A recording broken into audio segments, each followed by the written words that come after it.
Hello friends, welcome to இது நம்ம சமையலறை. இன்றைக்கி நம்ம சமையலறையில் ஒரு டேஸ்டான டின்னர் ரெசிபி ரொம்ப ஈஸியாக எப்படி செய்கிறதுன்னு பார்ப்போம்.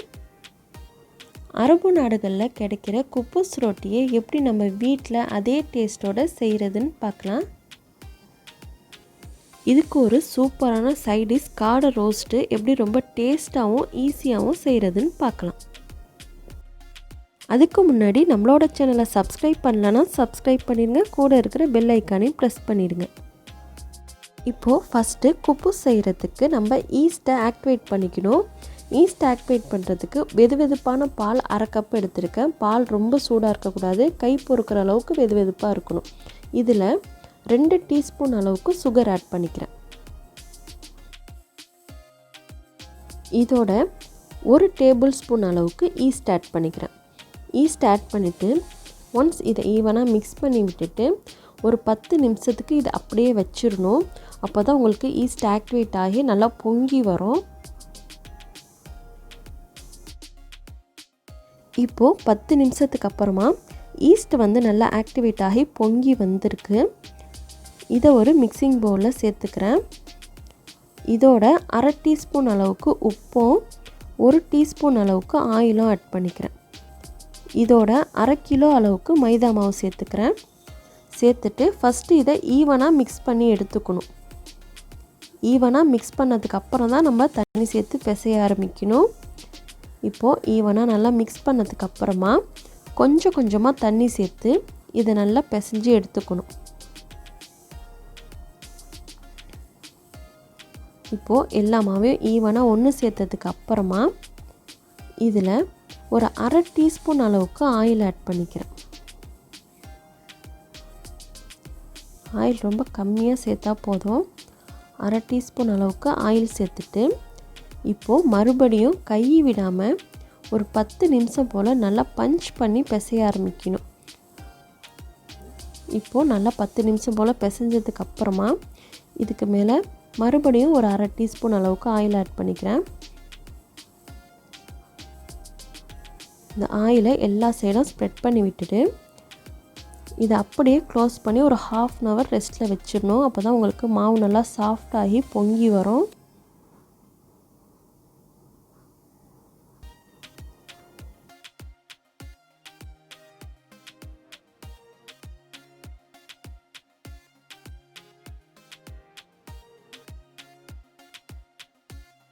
இப்போது 30 மினிட்ஸ்க்கு அப்புறமா மாவு ஓரளவுக்கு நல்லா உப்பி வந்திருக்கு, நல்லா சாஃப்டாக இருக்குது.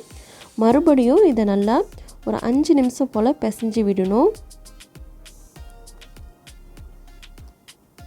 ஒரு 5 நிமிஷம் போல் நல்லா பிசைஞ்சதுக்கு அப்புறமா மறுபடியும் க்ளோஸ் பண்ணிவிட்டு ஒரு 1 ஹவர் போல் இதை அப்படியே ரெஸ்ட்டில் விட்டுடணும். அப்போ தான் உங்களுக்கு மாவு நல்லா டபுளாக பொங்கி வரும். இப்போது மாவு பிணைஞ்சி 1 ஹவர் போல் அது அப்படியே இருக்கட்டும். அதுக்கடையில் நம்ம காடை ரோஸ்ட்டு எப்படி செய்கிறதுன்னு பார்க்கலாம்.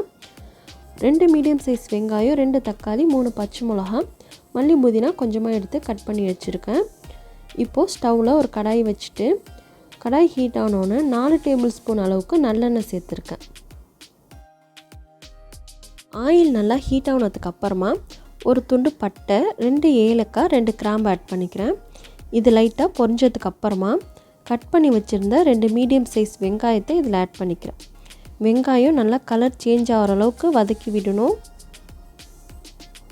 வெங்காயம் இந்த அளவுக்கு நல்லா வதங்கினதுக்கு அப்புறமா இதில் 2 டேபிள் ஸ்பூன் அளவுக்கு இஞ்சி பூண்டு பேஸ்ட் ஆட் பண்ணிக்கிறேன். இஞ்சி பூண்டு பேஸ்ட் ஆட் பண்ணிவிட்டு பச்சை வாசம் போகிற அளவுக்கு நல்லா வதக்கி விடணும். இப்போது வதக்கினதுக்கு அப்புறமா இதில் தக்காளியும் பச்சை மிளகாவையும் ஆட் பண்ணிவிட்டு இதுக்கு தேவையான அளவுக்கு உப்பு ஆட் பண்ணிக்கிறேன். ஒன்ஸ் நல்லா மிக்ஸ் பண்ணி விட்டுட்டு இதை க்ளோஸ் பண்ணி ஒரு 5 மினிட்ஸ் போல் குக் பண்ணிக்கிட்டிங்கன்னா தக்காளி உங்களுக்கு சீக்கிரமாக குக் ஆகும். இப்போது 5 மினிட்ஸ்க்கு அப்புறமா ஓப்பன் பண்ணுறேன். வெங்காயம் தக்காளியில் நல்லா சாஃப்டாக குக் ஆகிருக்கணும். இந்த மாதிரி நல்லா வெங்காயம் தக்காளிலாம் சாஃப்டாக குக் ஆனதுக்கு அப்புறமா இதுக்கு தேவையான மசாலா 1/2 டீஸ்பூன் அளவுக்கு மஞ்சள் தூள், 1 டீஸ்பூன் அளவுக்கு மிளகாய் தூள் நான் ஆட் பண்ணியிருக்கேன். உங்கள் காரத்துக்கு தகுந்த மாதிரி நீங்கள் மிளகாய் தூளை அட்ஜஸ்ட் பண்ணிக்கோங்க. 1 டீஸ்பூன் அளவுக்கு கறி மசாலா, 1 டேபிள் ஸ்பூன் அளவுக்கு மல்லித்தூள். இப்போது எல்லா மசாலாவையும் எண்ணெயில் லைட்டாக வதக்கி விட்டுக்கணும். வதக்குனதுக்கு அப்புறமா இன்றைக்கி நான் வந்து ஒரு ஜோடி காடையை எடுத்திருக்கேன். நல்லா க்ளீன் பண்ணிவிட்டு இதோட ஆட் பண்ணிக்கிறேன். இதோட கொஞ்சமாக மல்லி புதினா ஆட் பண்ணிவிட்டு நம்ம இந்த மசாலாவில் நல்லா மிக்ஸ் பண்ணி விட்டுடணும்.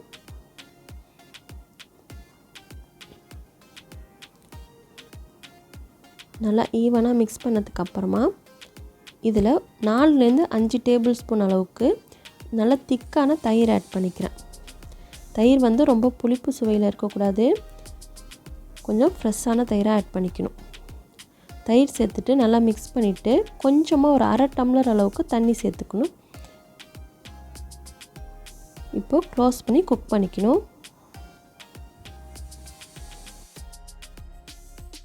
மீடியம் ஃப்ளேமில் வச்சு குக் பண்ணுங்கள். ஹை ஃப்ளேமில் வச்சிங்கன்னா உங்களுக்கு தண்ணி வற்றிட்டு காடை வேகாது. இப்போது காடை வந்து ஒரு 3/4 பதம் அளவுக்கு வெந்திருக்கு. இந்த ஸ்டேஜில் 3 டேபிள் ஸ்பூன் அளவுக்கு தக்காளி சாஸ் ஆட் பண்ணிக்கிறேன். சாஸ் ஆட் பண்ணிவிட்டு ஈவனாக மிக்ஸ் பண்ணி விட்டுட்டு மறுபடியும் க்ளோஸ் பண்ணி காடையை நல்லா வேக வச்சு எடுத்துக்கணும். உங்களுக்கு இன்னும் கொஞ்சம் கிரேவியாக வேணும்னா தண்ணி ஆட் பண்ணிக்கலாம். இப்போது 5 மினிட்ஸ்க்கு அப்புறமா ஓப்பன் பண்ணுறேன். கிரேவிலாம் நல்லா திக்காகி காடையும் நல்லா வெந்திருக்கு. காடை ரோஸ்ட்டும் உங்களுக்கு ஆல்மோஸ்ட் ரெடி ஆகிடுச்சு. இப்போது ஃபைனலாக கொஞ்சமாக மல்லிக்கீரை ஆட் பண்ணிவிட்டு லைட்டாக மிக்ஸ் பண்ணி விட்டுக்கிறேன். அவ்வளோதான், நல்லா டேஸ்டான கமகமன்னு வாசத்தோட காடை ரோஸ்ட்டு ரெடி ஆகிடுச்சு. இது கீ ரைஸோட கூட ரொம்ப டேஸ்ட்டாக இருக்கும். கண்டிப்பாக இந்த மாதிரி உங்கள் வீட்டில் ட்ரை பண்ணி பாருங்கள்.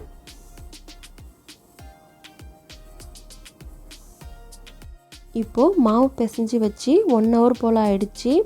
மாவு நல்லா உப்பி வந்திருக்கு, ரொம்ப சாஃப்டாக இருக்குது. இப்போது ஒன்ஸ் ஈவனாக திருப்பி பிசைஞ்சு விட்டுட்டு சின்ன சின்ன பால்ஸாக உருட்டி எடுத்துக்கிறேன்.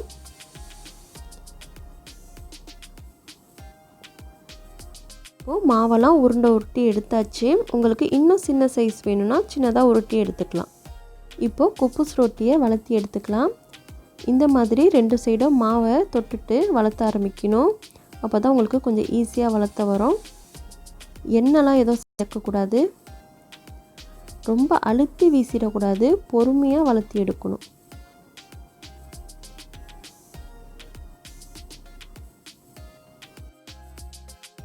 எல்லா சைடும் இந்த மாதிரி ஈவனாக வளர்த்தி எடுத்துக்கணும்.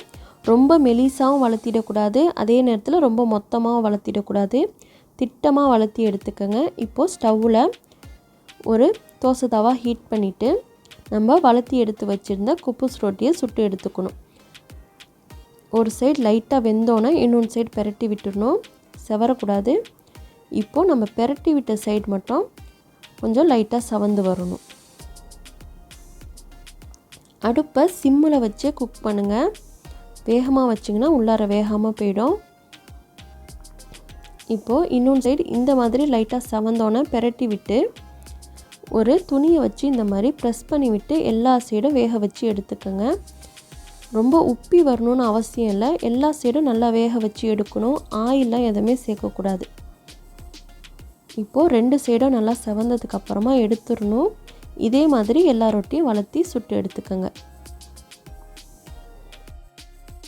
அவ்வளோதாங்க, ஒரு சூப்பரான டின்னர் ரெசிபி ரெடி ஆகிடுச்சு. குபூஸ் வந்து ரொம்ப சாஃப்டாக இருந்துச்சு. இந்த காடை ரோஸ்ட்டோடு சேர்த்து சாப்பிட்றதுக்கு ரொம்ப டேஸ்ட்டாக இருக்கும். கண்டிப்பாக உங்கள் வீட்லையும் இதே மெத்தடில் ட்ரை பண்ணி பாருங்கள், ரொம்ப டேஸ்ட்டாக இருக்கும். இந்த ரெசிபி உங்களுக்கு பிடிச்சிருந்துச்சின்னா சப்ஸ்கிரைப் பண்ணிடுங்க, கூட இருக்கிற பெல் ஐக்கானையும் ப்ரெஸ் பண்ணிடுங்க. லைக் பண்ணுங்கள், ஷேர் பண்ணுங்கள், கமெண்ட் பண்ணுங்கள். தேங்க்யூ.